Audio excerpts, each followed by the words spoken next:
Sandakphu to be done as a trek on their own, I think it is one of the easiest treks to start with for beginning the do-it-yourself style.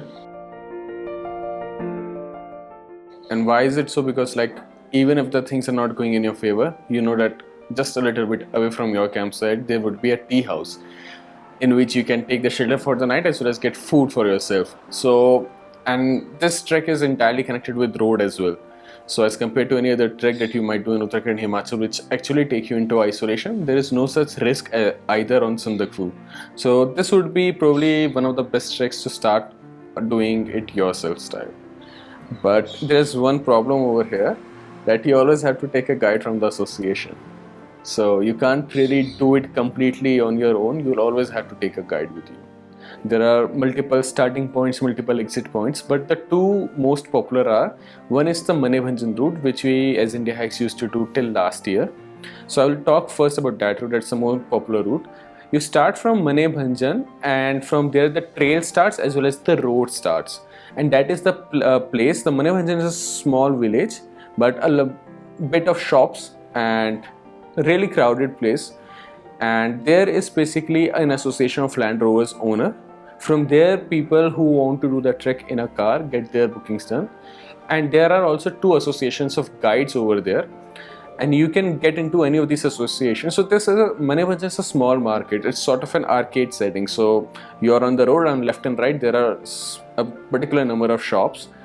In those shops there are like two offices of two different associations. You can easily spot them. You just walk into them, let them know when you have to trek, from which date to which date, and you can readily get a guide from there.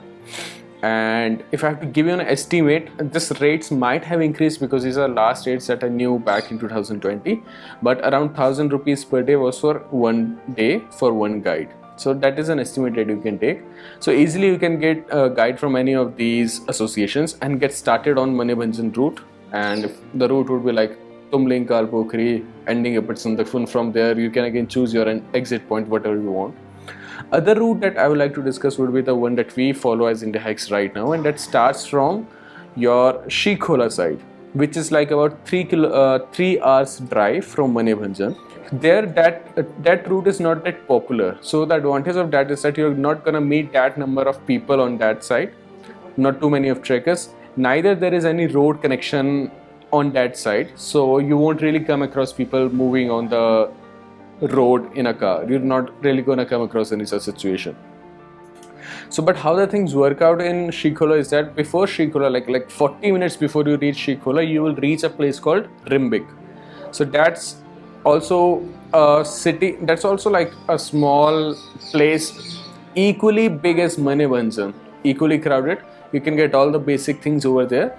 And also there is this only one office that is there that basically says something like Rimbik Tours and Travels Operators Association or something like that. From there you can get in touch with person who can get you a guide from there. So Rimbik also has its own Rimbik Guide Association, but quite frankly nobody usually does the trek from that side, so that it's not very popular or not very active. So you would have to go to that particular place. There is no separate office of the Guides Association. You're gonna have to go to the office of Tours and Travel Operator. There would be one guy. You will have to get in touch with them, and then they will assign you a guide. Now, whichever side you take the guide from, the new system has come that all these guides are registered with an association, whichever side they're doing it from, and they're also registered with the Forest Division office over there. So the range officer of both the place, Manebhanjan as well as the range officer of Rimbik, would have the list of guides that are actually registered, and all these guides have now their ID cards. So it doesn't matter which side you're gonna take the guide, make sure that you are taking a guide that has a registered card with him. So this entire trek runs through Singalila National Park, right? So to spend a day in the national park, you have to pay the fees just to be in that park, and to spend the night or basically to camp there you have to pay separate fees. And on top of it, let's say that you're also gonna use a mule to carry your backpack or your equipment, that cost would be separate. So the permission is taken on these three grounds: yourself, your tent and your mules, and this is done on daily basis. And this you do not have to get it done like at one place in the beginning at one go. That is one approach. Like you can come down to Manebhanjan. There is like forest office right over there near the entry of the trek start route. You can get all the permissions for all the days done right at there. Otherwise, I would suggest that you actually start on the trek, and when you actually enter the national park, you will come across different forest beat offices, and you get your permissions done for each day on that day. So if I have to tell you in detail, then you can start from Manebhanjan. So Manebhanjan to Tumling the first day, you're not in national park, so you don't have to pay fees anywhere. From Tumling, when you start towards Kalipokhri, like 10 minutes of walk and you will reach the entry point for Singla National Park. There is a forest beat office. You have to get your permissions done, and I can even get you an idea of how much it costs right now. So if you are an Indian citizen, it will cost you around 120 rupees or 150 rupees. I'm a bit confused between these two, but that is the cost per trekker per day. And similarly for the tents also, it is almost similar, 100 rupees or 120 rupees it's for the tent, and for mules it's like 400 rupees per day. And if you're a foreigner, if you're an foreign citizen, then you will have to pay like rupees 400 per day for yourself.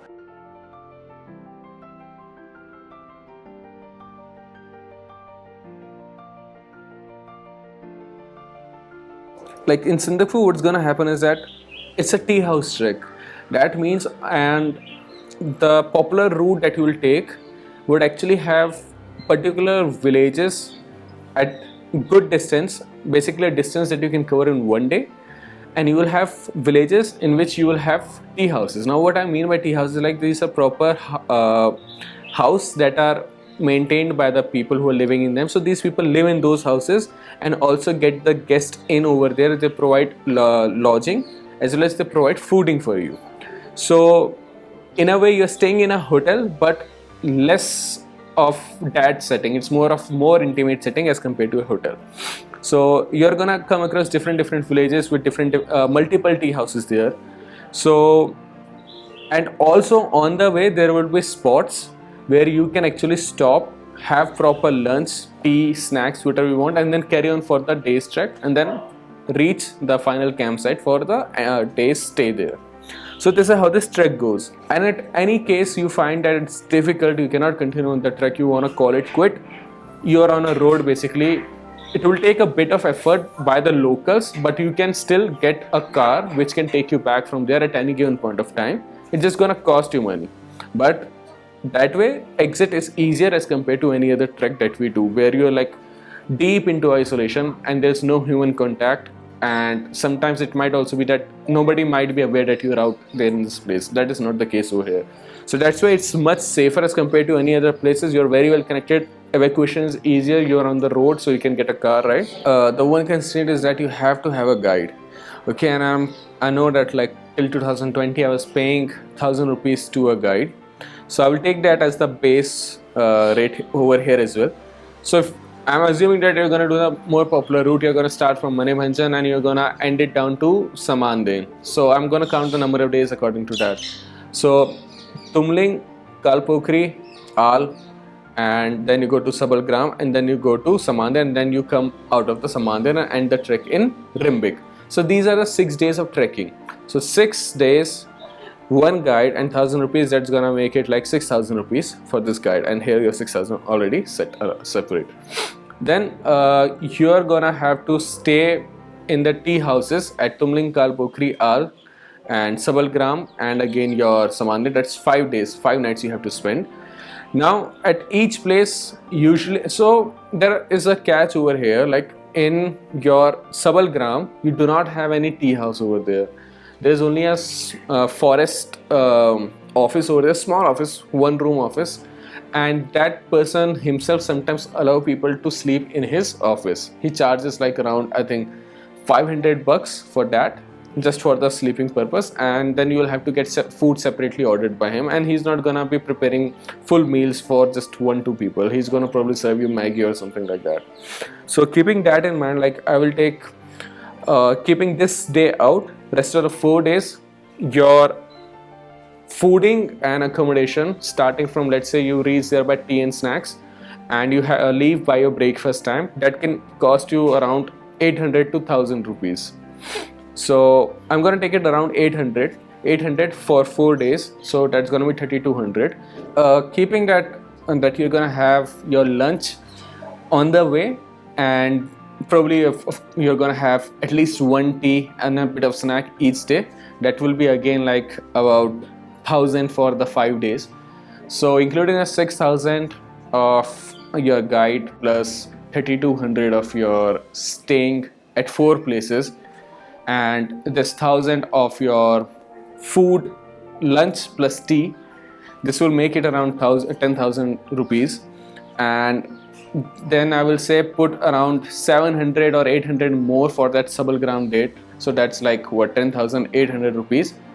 This is just for your guides and food and accommodation. Now one more thing that is definitely gonna be there as an expense is your permissions, right? So the permissions, I think right now are going around 150 rupees per person. So if, and from Manebhanjan to Samanden, all the places where you have to get your permissions done is like Kalipokhri day, you get 1 permission. Then moving from Kalipokhri to Wal is 2nd day permission. Then reaching Sabalgram is your 3rd day permission.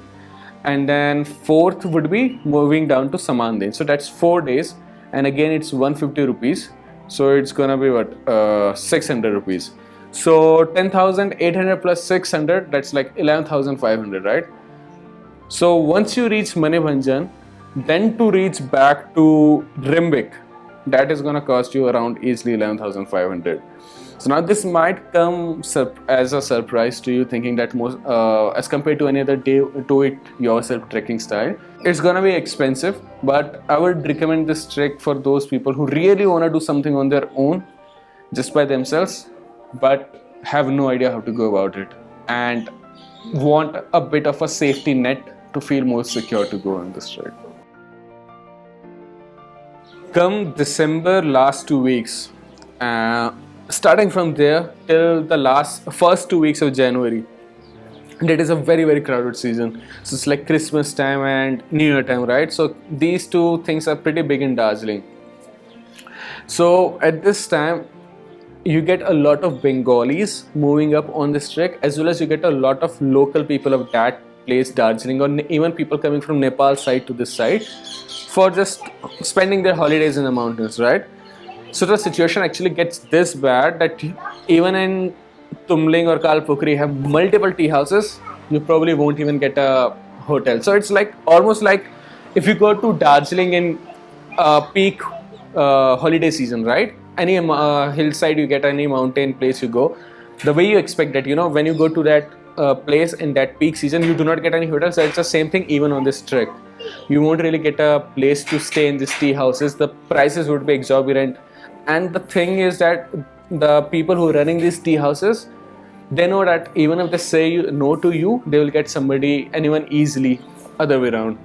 So that's why the care part or the hospitality also goes down. So these are the things that I will say that you really need to keep in mind. Like, avoid, if you're going to do it yourself, avoid December mid to January mid. You're really not going to get place anywhere to stay right on the spot.